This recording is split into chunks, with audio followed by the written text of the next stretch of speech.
Well, joining me now from Paris is Isabelle Goetz. She's a spokeswoman for the animal rights organization Peta, or People for the Ethical Treatment of Animals. Next up, we have Thibaut Gamba. He's a Michelin-starred chef at the Clarance Hotel in Lille.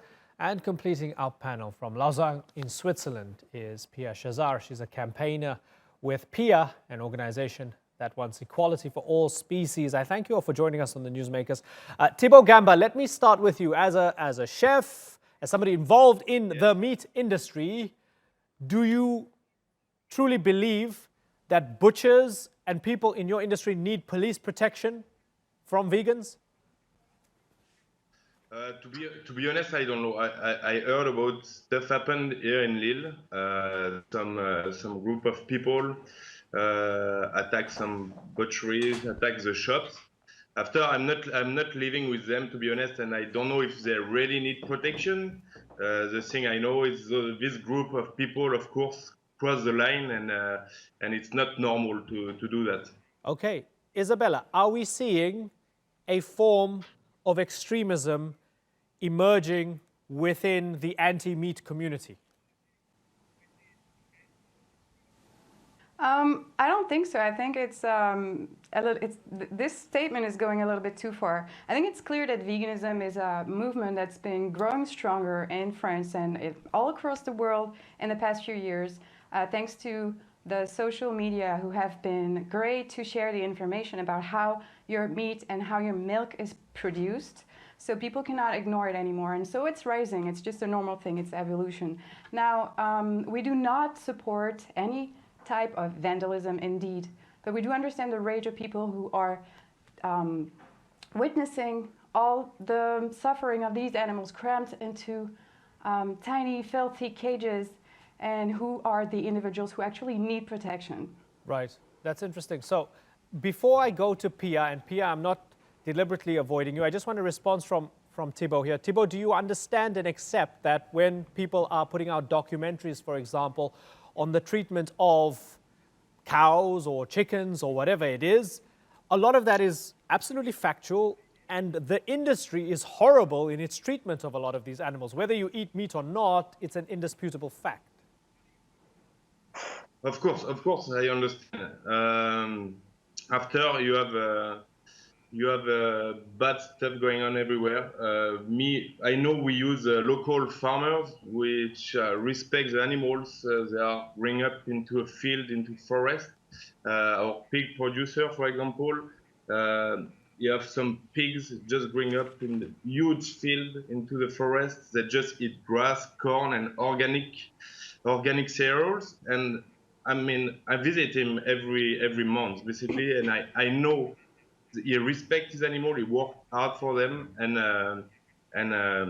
yeah. But I know also in France we are not better than worse than other country in Europe. There's a lot of work to do on the big industrial company. We are not good at it, but we also have a lot of nice farmers working for nice produce and quality produce. Okay, so Pia Shazar, can you accept the argument that for those who disagree with you, they believe that if they do it organically and the animals are grass-fed and it's done in the most humane way possible, then they can slaughter, sell, and consume meat? They have a right to.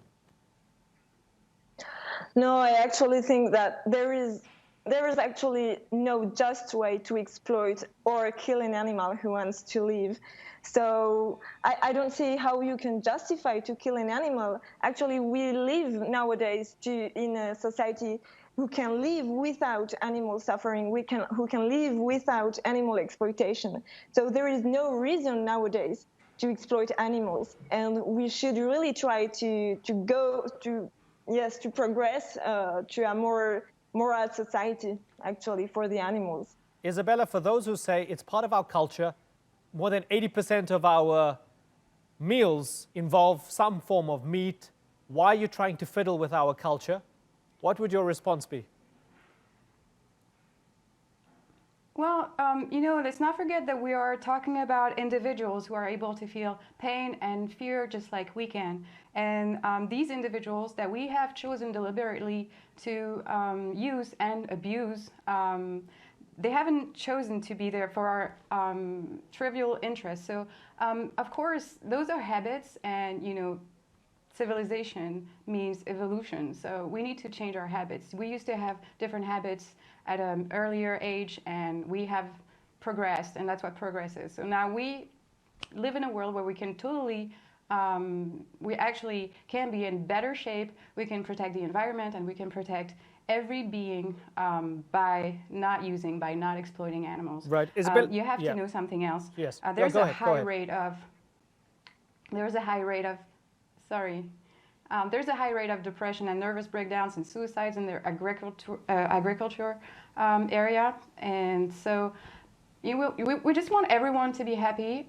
There's now farmers who get who divert into other types of agriculture, and so there are definitely ways to grow towards a better place for everyone, protect everyone.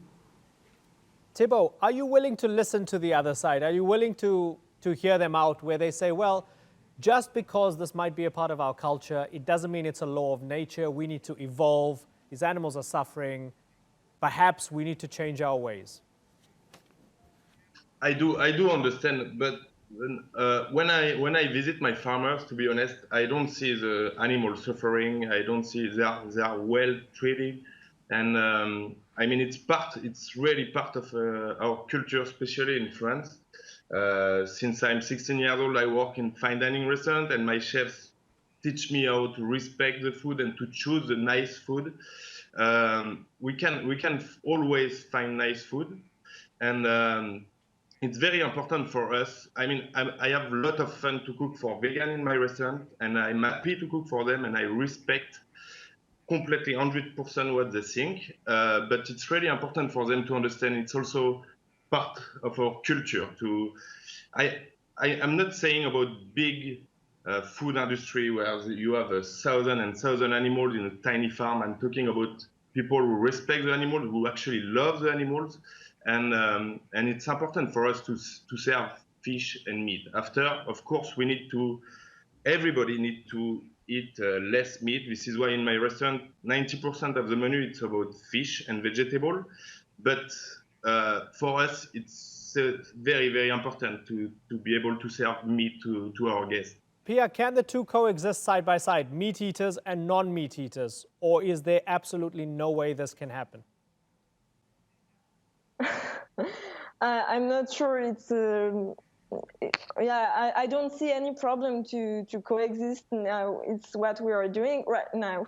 But I think we need to understand that the animal rights movement has something interesting to say for the evolution of the society.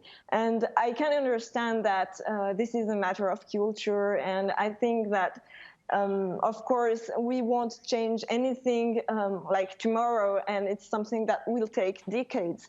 But I think we need to think about animal suffering while thinking about speciesism. And speciesism is a good way to think about the problem we have here. So speciesism is a discrimination against the animals. It is the idea that the suffering and the death of the animals have no importance only because they are not humans.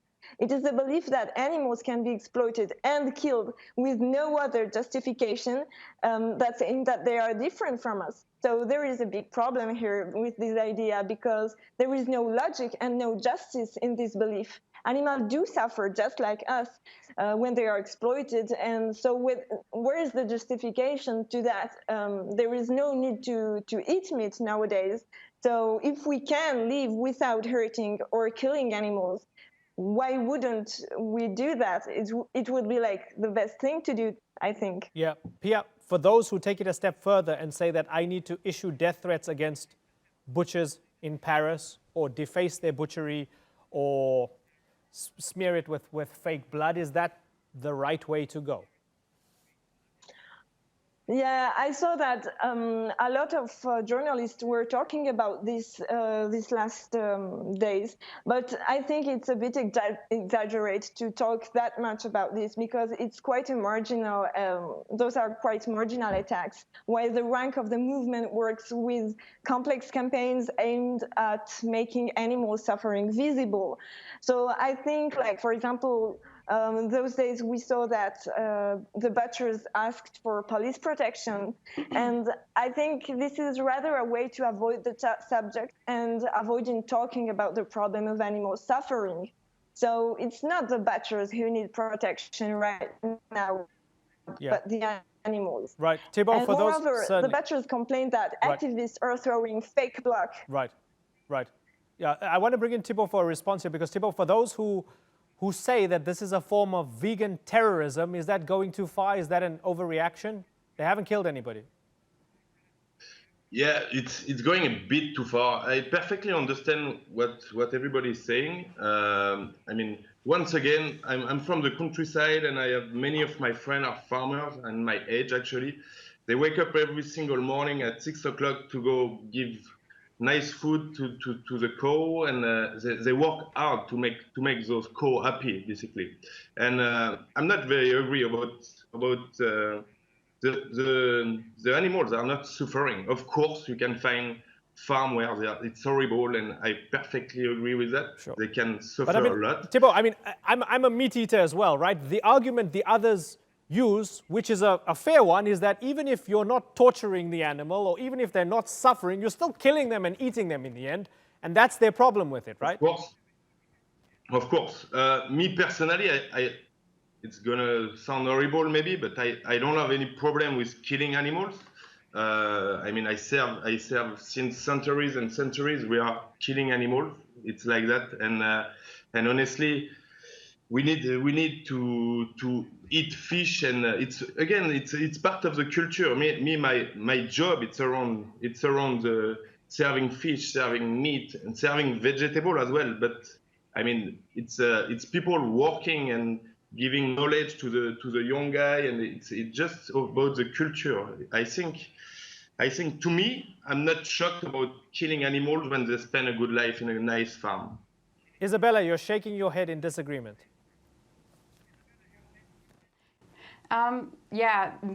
Killing animals is not part of the culture. The culture is about the dishes that we eat and and other aspects.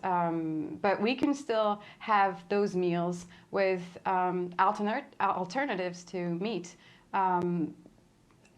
Killing animals is not part of the culture. We're omnivores. That means that we can survive if we have a lack of vegetables, then we can survive on meat. But that doesn't mean that this is our ideal diet. This is not true. We haven't always eaten meat. That's been the meat industry is actually has become a big industry over the past centuries. But it's not.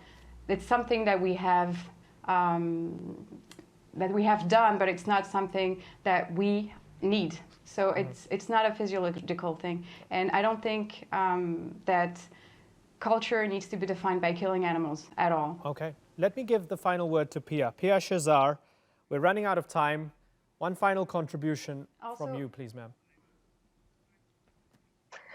So what I wanted to say is that nowadays there is every day more people aware about the animal suffering. So there has been a rise in veganism the past few years, but more interestingly, we are experiencing a politicization of the vegan and the animal rights movement. So this means that we are no longer talking about veganism that much, but more about animal suffering directly, and there is a big difference here. So veganism is a lifestyle, and it has to do with a personal way of consumption. So it can be seen as somewhat like a personal choice sometimes. The animal rights movement has the will to show that meat consumption is not a personal choice. And animal exploitation is not only a matter of compassion, but most of all, it's a matter of justice. Right. And I can admit, I'm a walking contradiction. I read Yuval Noah Harari's book. His chapter on veganism was utterly convincing to me. Morally, it seems to be the best way forward. I still eat meat. I enjoy meat. I feel guilty about it. But I think a lot of people are like that. And this is why it's really interesting to have this discussion. I've really appreciated you all coming onto the Newsmakers. Isabella, Pia, and Thibaut, I thank you very much for joining us here on the Newsmakers.